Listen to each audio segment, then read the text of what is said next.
নমস্কাৰ মৰমৰ ছাত্ৰ-ছাত্ৰীসকল।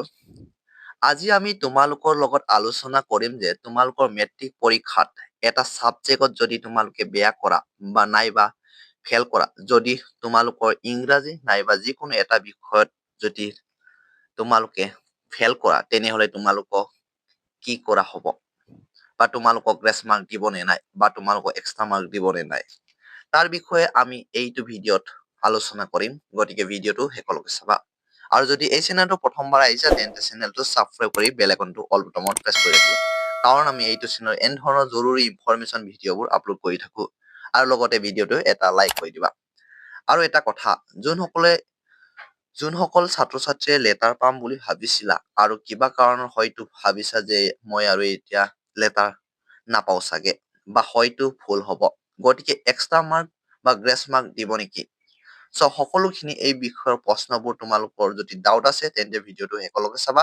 আজিৰ এইটো ভিডিঅ'ত তোমালোকৰ ডাউটবোৰ ক্লিয়াৰ কৰি দিম।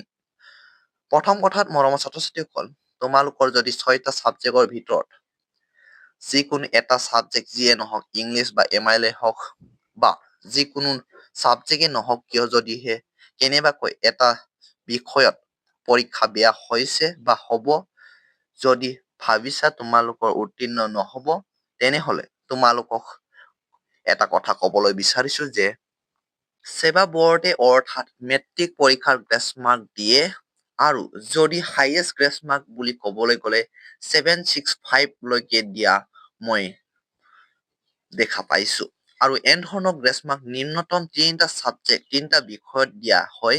কিন্তু যদিহে কেৱল মাত্ৰ এটা ছাবজেক্টত বেয়া হৈছে, তেনেহ'লে তোমালোকে চিন্তাই কৰিব নালাগে, তোমালোকক 100% তোমালোকক গ্ৰেছ মাৰ্ক দিবই। আৰু মই যোৱা বছৰবোৰতো দেখা পাইছো যে 5 নম্বৰতকৈও অধিক দিয়া হৈছে।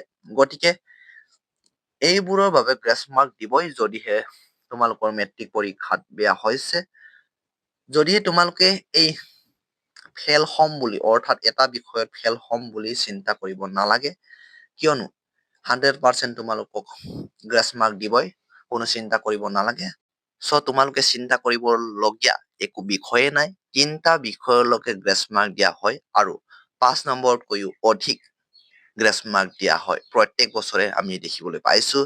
মৰমৰ ছাত্ৰ-ছাত্ৰীসকল, আশা কৰো তোমালোকে আজিৰ এই ভিডিঅ'ৰ টপিকটো তোমালোকে বুজি পালা। যদি তোমালোকৰ বাবে হেল্পফুল হৈছে তেন্তে ভিডিঅ'টো এটা লাইক কৰি দিবা আৰু ভিডিঅ'টো বৰ্গলৈ শ্বেয়াৰ কৰি দিবা। আৰু লগতে এই চেনেলটোত যদি প্ৰথমবাৰ আহিছা তেন্তে চেনেলটো ছাবস্ক্ৰাইব কৰি বেল আইকনটো অল বুটামত প্ৰেছ কৰিবা। আজিৰ ভিডিঅ'টো শেষলৈকে চোৱাৰ বাবে ধন্যবাদ।